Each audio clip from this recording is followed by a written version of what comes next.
My relatives took over my holiday plans for my favorite sibling and her children, but this time I had my own private getaway scheme. Folks, I could use some views on this.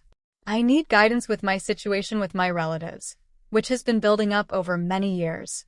But it's a lengthy story. Despite growing up in an outwardly normal household in a quiet neighborhood in a state like New York, I, over 3 decades old, have always found this specific pattern difficult. The star child has always been my older sibling, Anna, around 45. Our house has been a tribute to Anna's achievements since I can recall, with every wall covered in her successes and every chat revolved around her. My parents were tied up helping Anna prepare for university visits to get a cake for my birthday when I turned 11, which I remember distinctly. They even tried to use Anna's leftover celebration cake, which still had her name on it, as my birthday cake. As I got older, Anna's accomplishments overshadowed all the big moments in my life. Anna had just joined the debating club, so my parents were barely noticed I got good grades in school. Anna needed to visit a university, so they couldn't come to the event when I won a nearby art contest in my teens. Realizing that mentioning my achievements would just get a quick, "Oh, that's lovely," before the conversation shifted back to Anna, I learned to enjoy them by myself in my space. Even our belongings showed the focus of our family. The latest gadgets, fashionable clothes, and everything Anna needed for her various clubs were always in her room. In contrast, my space had mostly secondhand items. When I said I wanted to learn an instrument, I had to use Anna's old fiddle that she'd stopped playing, her used outfits, and her old school stuff. I had trouble playing the fiddle since it was too big for me. "We already spent a fortune on Anna's keyboard lessons this year," my mom replied in response to my request for the right size instrument. This continued right through my school years.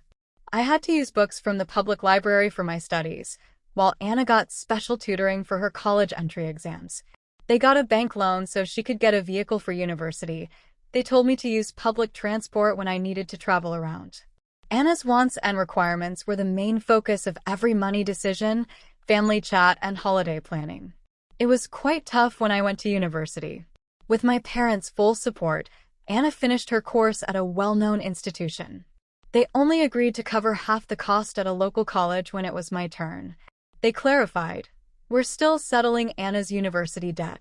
You'll have to sort out the rest yourself."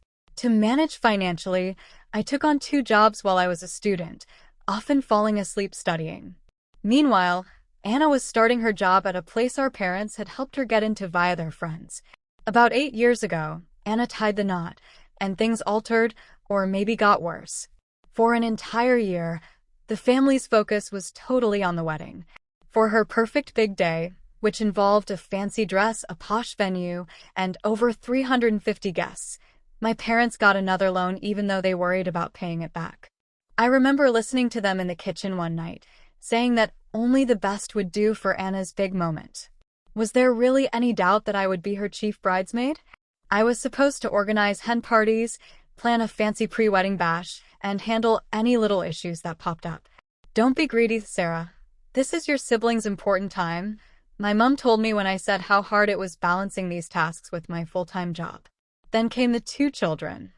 My parents were thrilled when Anna announced she was having 2 babies.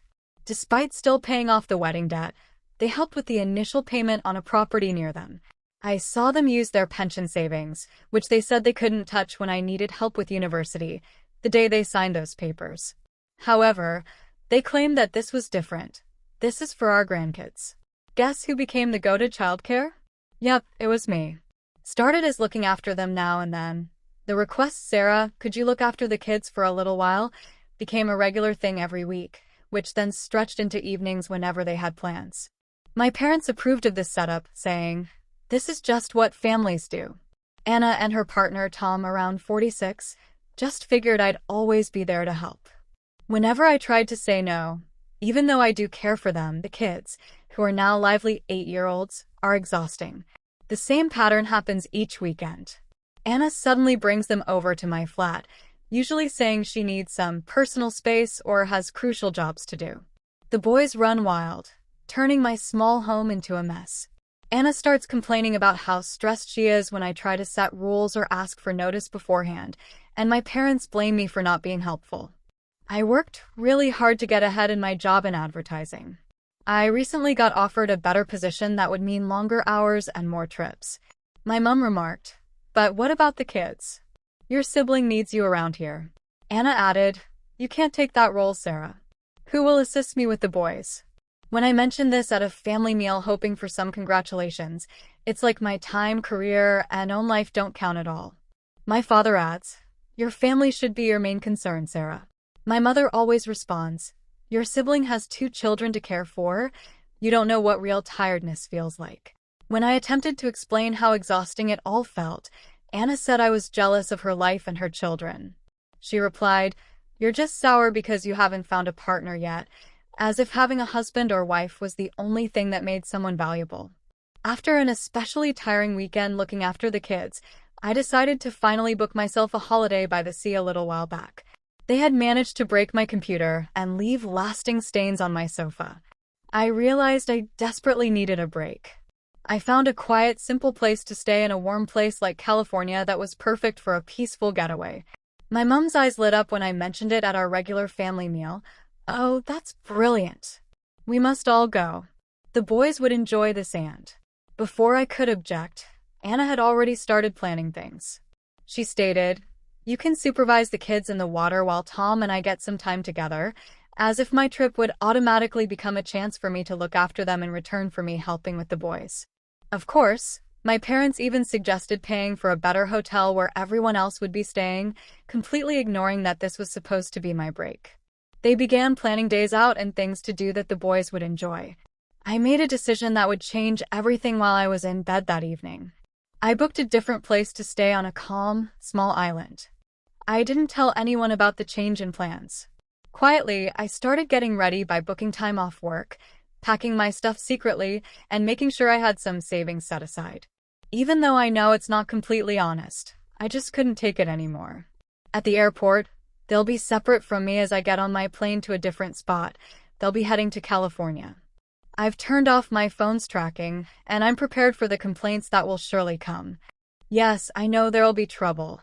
Yes, I know they'll be annoyed, but I want to put myself first for the first time ever. I've been the reliable sister, the perfect daughter, and the always handy aunt for over 3 decades. To live up to my family's hopes, I've sacrificed my social time, my free days, and my own desires. I was always looking after the kids, so I lost chances to meet people. I have turned down job opportunities that might clash with my family's needs. To be there for them whenever they need me, I've paused my own life. Right now, I'm escaping years of being used, not just going on vacation. I intend to use this as a moment to establish proper boundaries with my family and maybe even step away from them completely for a while. I'm tired of always giving things up, being the rock for my family, and being the reliable second choice. Folks, what's your advice? Am I making too big a deal of this? Is it okay for me to want something different for myself, or should I just go along with what they planned and accept my role in the family? First update. Thanks everyone for your support and thoughts after my last message. Quite a bit has happened, and I wanted to share how things unfolded. Although everything went according to plan, the day at the terminal felt more emotionally challenging than I expected. I deliberately picked a different check-in area far away from where my family would be. When I got there early, I watched everyone arrive through the terminal's glass walls, Tom checking their booking information, my parents looking happy, Anna managing the boys, and Anna dragging luggage. I quietly went through the checks for my own flight as soon as they started heading to their own counter. As soon as they figured out I wasn't at their departure area, my phone started vibrating. The confused message first popped up, "Where are you?" "We're at gate C15. Then the worried text, "Are you okay, Sarah? Did something happen?" And lastly, the angry messages, "How could you do this to us? The kids are crying." I switched off my mobile before getting on my plane. I experienced a strange mix of freedom and guilt. For the first time in years, I had lived with that guilt for most of my years. However, freedom, it was amazing, and it was a first. The busy holiday spot they were heading to was nothing like the small island where my hotel was. Many years of pressure disappeared the moment I stepped onto the sand. No kids to watch, no family issues to sort, no timetable to follow. The ocean, me, and complete freedom. In fact, the first couple of days were difficult. The boys would be having lunch now, Or Anna would usually need help getting them to sleep around this time, so I found myself checking the clock. It's hard to break habits formed over many years. However, things felt different on the third day. I tried things I'd always wanted to do but never had the chance. I really enjoyed my slightly daft but fun lesson on a surfboard. I made friends with some other solo visitors when I joined a yoga session by the sea. I even had an unplanned meal out with an interesting fellow I bumped into at the hotel's cafe one night. Even though it was just a relaxed meal, it showed me I could have a life away from my family. When I finally switched my phone back on after about a week, that was the true test. There were lots of messages left, over 300 messages sent, and around 150 missed calls. My mom had even phoned my workplace saying it was a family crisis. Luckily, I had already told my boss I was on leave. I listened to some of the messages left for me. My mom's voice went from worried to angry to trying to make me feel bad. "Sarah, how could you abandon your family like that? The kids are heartbroken. Is this how we brought you up?" Anna's messages were even worse. "You've messed everything up. The boys keep asking for Auntie Sarah. I can't handle things alone." So Tom had to cut his trips short. However, one message felt different. My dad sent it, and he sounded uncertain for the first time. "Sarah, please just let us know you're all right, even if I don't get what's going on." I had never heard him speak to me without immediately defending Anna or pushing me to do more before. I sent one message to our family text group just once. "I'm having a really good break and I'm okay. I'll contact you when I'm back. Please leave me be for now." I then muted the chat and went back to enjoying my own company. The next few days were transforming. Instead of reading stories to the boys at night, I read about 3 books. I talked with other people staying there each night without being cut off. Rather than hurrying home to help with washing up and bedtime, I watched the sun go down to process all the feelings I'd kept inside for years. I even started writing a diary. I had dinner at a small restaurant by the sea the other night. When the older server saw I was by myself, she asked if I was happy on my own. She said something that stayed with me after I told her a bit about my situation. "Family is important, dear, but not if it means you're not taking care of yourself. Sometimes putting yourself first is the bravest thing you can do." I didn't go directly to my place when I returned. So I could prepare for the meeting that was bound to happen. I'd booked a room in a hotel for a couple of nights. While there, I updated my work emergency contacts, changed the locks on my front door, and most importantly, wrote down my limits. I accidentally reacted to a colleague's online post, and that's how my family knew I was home. My mom and Anna were at my building within hours, ringing my buzzer nonstop. From my hotel window across the road, I watched them, feeling strangely disconnected from their dramatic display. I'm meeting them tomorrow at a neutral cafe, not my home. I know it won't be simple, but I got ready what I planned to say. When I think about it, my hands shake, but I'm picking myself for the first time ever, and I know I'm making the right choice despite the worry, the guilt, and the trouble that's definitely coming. I'll share another update after my chat with my family. I'm thankful because folks here gave me the nerve to make this first move towards being on my own. Second update. As planned, my family and I met at the cafe, and it was even more tense than I thought it would be. Here's how it went. The meeting at the cafe started off politely enough. I arrived early and sat at a table in the corner where I could see the entrance and the fire escape, a habit I'd picked up from years of expecting family trouble. I could barely hold my coffee cup because my hands were trembling so badly.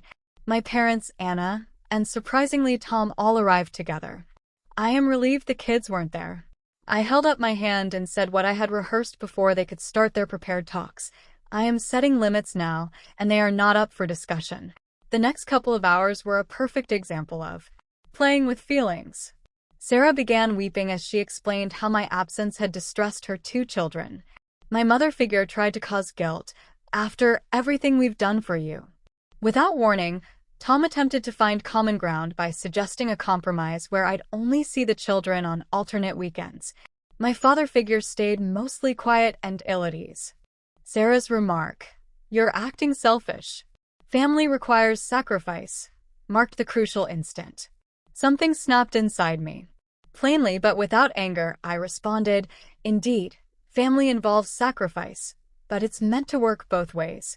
When was the most recent time any of you gave something up for me?" The silence that followed was crushing. I disclosed everything for the first time. The long period of being Sarah's secondary friend, the unfair handling of money issues, and the persistent feeling that my personal life and hours were less important than theirs.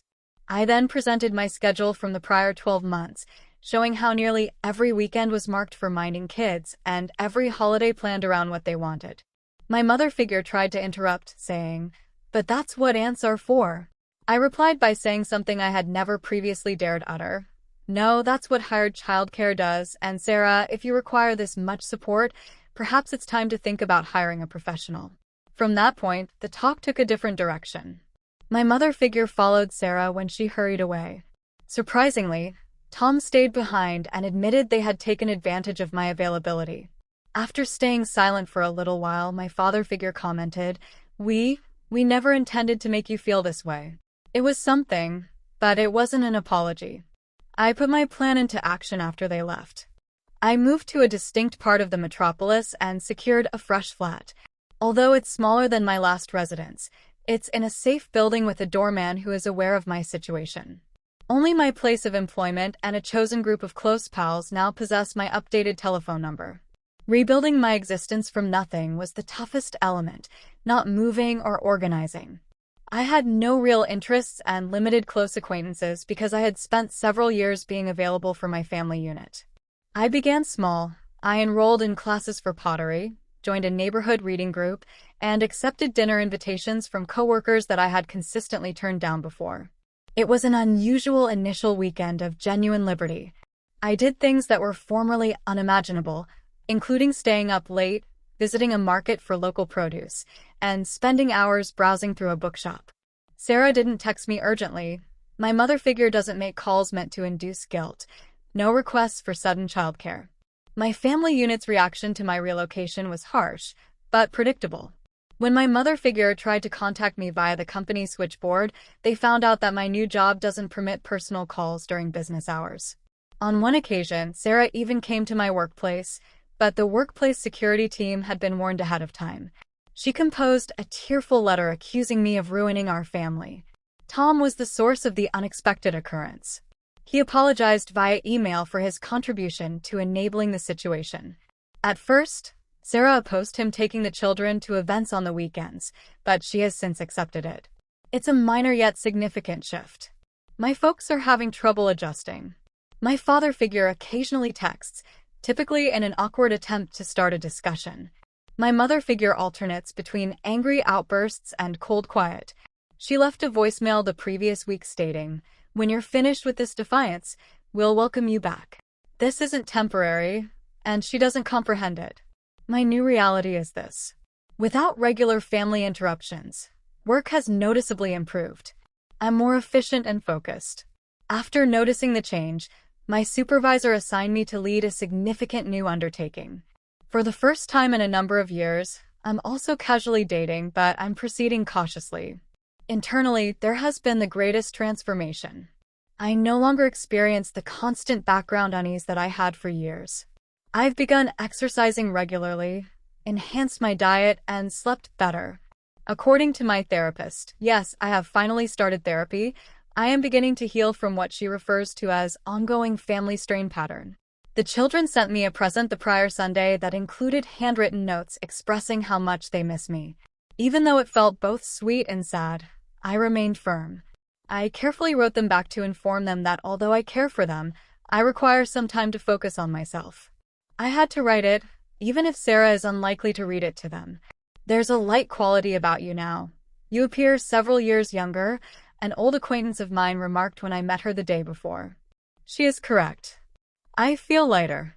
Despite the angry messages, the efforts at emotional manipulation, and the guilt that still appeared, more set free. Love within a family shouldn't feel like a jail term. I'm learning respect for personal territory, recognition of one's own needs, and mutual aid rather than merely one-sided giving are all elements of authentic affection. My fresh flat will be about 4 weeks old next week. This is the first time I've ever dared to host a small gathering to celebrate moving in. Only a few buddies from my pottery class, book group, and job. No expectations, no drama, no family unit, just individuals who accept me for who I am. I'll provide another report soon. I'm thankful to Reddit for providing me with the confidence to make a life alteration. Update 3. Concluded update. It has been roughly a quarter year that has brought significant life changes, and I want to explain how everything has come together. The confrontation I had been dreading and predicting arrived the previous week. My father figure unexpectedly appeared at my place of employment. His approach was different from Sarah's emotional tactics or my mother figure's previous frantic attempts. When he asked if we could have lunch together, he was calm, even resigned. We met at a quiet local eatery close to my job site. For the first time in my existence, he truly saw me as his daughter, not as Sarah's sister or the family unit's last resort. He commented, "You look healthy," in a surprised tone. Happier. The fact that he hadn't noticed my unhappiness for years weighed heavily on the observation that lingered between us. The family unit had presented him with a proposal. They were ready to make concessions if I agreed to reclaim my position in the family. I could have alternate weekends off, he continued to say. They'd even compensate me for my time with the children, as though earning income from the commitment would make it more appealing. They still didn't grasp it, I realized as I looked at him across the table. They did not perceive my independence as a fundamental entitlement, but rather as something to negotiate. "Dad," I replied, "I'm not bargaining for my freedom. I'm experiencing it." The conversation that followed was the most direct one I have ever shared with my father figure. I explained how their constant focus on Sarah had affected me emotionally as much as practically. I recounted memories he had forgotten or had never observed, aspirations overlooked, achievements disregarded, and birthdays neglected. His reaction was astonishing. He sat for a prolonged time in silence, not offering the usual defense of their choices. Finally, he stated, "We believed we were doing what was best for the family. We never saw how much we were causing you pain." Although that wasn't precisely an apology, it was the first time I had ever been recognized. When he inquired about my new life, that was the genuine turning point. He paid attention for the first time as I discussed my pottery classes, my career growth, and the new friends I had made. Even though it was not perfect, I showed him pictures of a pot I had crafted. I was shocked by what he said next. "You seem to have created a good existence for yourself, without us." Both the acknowledgement and the sorrow in his voice were real. We agreed at the conclusion of lunch that nothing would ever be precisely the same again. He gave me my first genuine embrace in years as he said goodbye. "I hope someday we can be a part of your life again, but on different conditions." That exchange appeared to trigger a final round of family conflict. After learning of our lunch, my mother figure initiated a fresh round of emotional assaults. She has been informing relatives that I require an intervention because I'm having a breakdown. Sarah has been making passive-aggressive comments about selfish sisters and broken homes on social media because she feels betrayed by our father figure's acceptance of my decisions. The distinction is that none of it has the same effect on me as it formerly did. I've gained a broader perspective from my new life that I didn't possess previously. Their actions, in my view, are an attempt to keep dominance over someone who has finally achieved their liberty. My new flat feels like home now.